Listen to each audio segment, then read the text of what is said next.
India versus Sri Lanka third ODI match.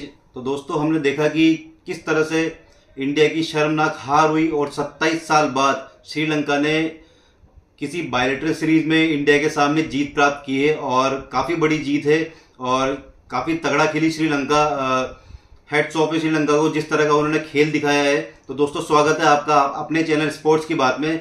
तो जिस तरह से इंडिया ने ये सीरीज हारी है, इस पर काफ़ी गंभीर सवाल खड़े होते हैं, क्योंकि गौतम गंभीर के हेड कोचिंग में पहले इंडिया ने T20 सीरीज 3-0 से जीती, वहां पर श्रीलंका को व्हाइट वॉश किया, लेकिन श्रीलंका ने भी इंडिया को व्हाइट वॉश करा 2-0 से ओडीआई सीरीज में। और T20 में अगर इंडिया को हार मिलती एक आध तो इतना फर्क नहीं पड़ता, लेकिन ओडीआई में इंडिया श्रीलंका से काफ़ी तगड़ी टीम है, क्योंकि T20 में मैच कभी भी पलट जाता है और ओडीआई में मैच अपने हिसाब से चलता है, जिस तरह से प्लेयर्स अपने खेल को चलाते हैं। तो यही देखा गया कि जब फर्स्ट ओडीआई खेला गया तो 230 रन श्रीलंका ने बनाए, 230 इंडिया बना पाई और वो मैच टाई हो गया। इसके बाद जब सेकेंड ओडीआई की बारी आई तो वहां पर श्रीलंका ने 240 रन बनाए और वहां पर वो इंडिया उस टारगेट को चेस नहीं कर पाई और 32 रनों से वहां पर उनको हार मिली, जो कि बहुत ही दुखद हार थी। इसके अलावा जब तीसरा वनडे हुआ, जब इंडिया को सीरीज बराबर करनी थी और श्रीलंका को सीरीज जीतनी थी, तो श्रीलंका ने वापस पहले बैटिंग करी और इसके अलावा 248 रन वहां पर उन्होंने कल बनाए और वो 248 रन इतने ज़्यादा बना दिए कि भारत 110 रन से करारी हार से जूझ गया। और अगर इसमें बात की जाए रोहित शर्मा की, तो रोहित शर्मा की कहीं से कहीं तक कोई कमी नजर नहीं आई, क्योंकि रोहित शर्मा जिस इंटेंट के साथ बैटिंग करते हैं, जिस इंटेंट के साथ अपनी टीम को लेके चल रहे हैं, वो अलग लेवल के खिलाड़ी नजर आ रहे हैं। और मात्र वही एक बल्लेबाज है जो बैटिंग करते हुए इस तरह से इजी नजर आते हैं कि किसी अलग पिच पर बैटिंग कर रहे हो।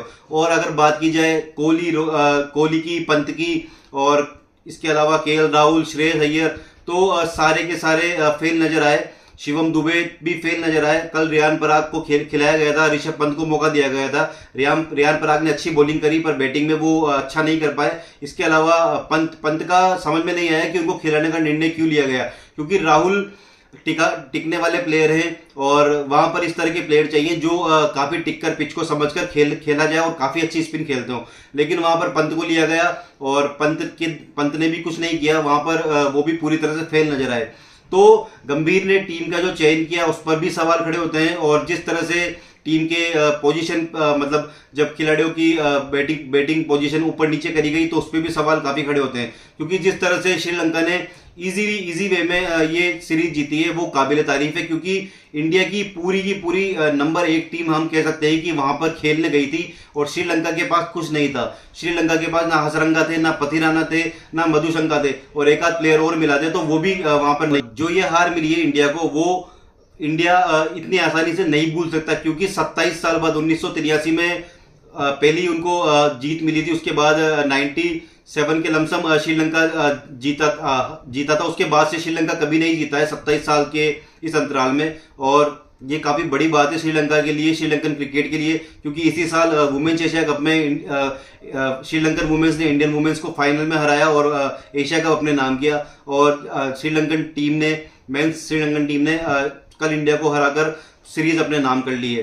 तो इंडियन टीम पर काफी सवाल उठते हैं, क्योंकि चैंपियंस ट्रॉफी आने वाली है। अगर वो पाकिस्तान और श्रीलंका में होस्ट होती है तो किस तरह से वहां पर इन पिचों पर बैटिंग करेगी टीम इंडिया, वो सवाल खड़े करते हैं। क्योंकि स्पिनर्स, ऐसा कहा जाता है कि इंडियन स्पिनर्स को काफी अच्छा खेलते हैं, लेकिन हमें ये पूरे सीरीज में कहीं तक भी नजर नहीं आया, क्योंकि जिस तरह से इंडिया की बैटिंग पूरी तरह से फेल नजर आई है रोहित शर्मा के अलावा।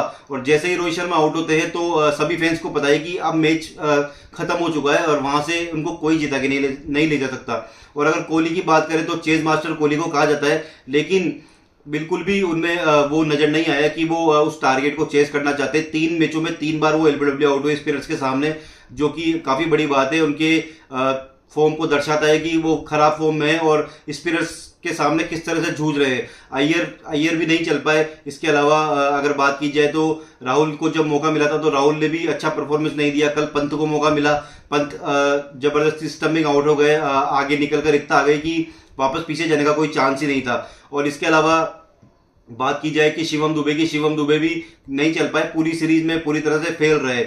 वॉशिंगटन सुंदर ने नीचे आकर थोड़ी अच्छी बैटिंग करी, जबकि इंडिया के पास 9 नंबर तक बैटिंग थी। इसके अलावा 10वें नंबर पर कुलदीप और सिराज बाकी थे। 9 नंबर तक बैटिंग होना काफी बड़ी बात है, और वहां से वो 248 रन का टारगेट चेज नहीं कर पाए।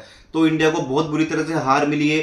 गंभीर को हार जीत क्रिकेट में चलती रहती है, लेकिन इस तरह की हार जो कि पूरा रोहित के ऊपर जाएगा, क्योंकि रोहित कैप्टन थे इस टीम के, और उनके अच्छा करने के बावजूद भी टीम को इस तरह से हार मिली है, जो कि नहीं मिलनी चाहिए थी श्रीलंका के सामने।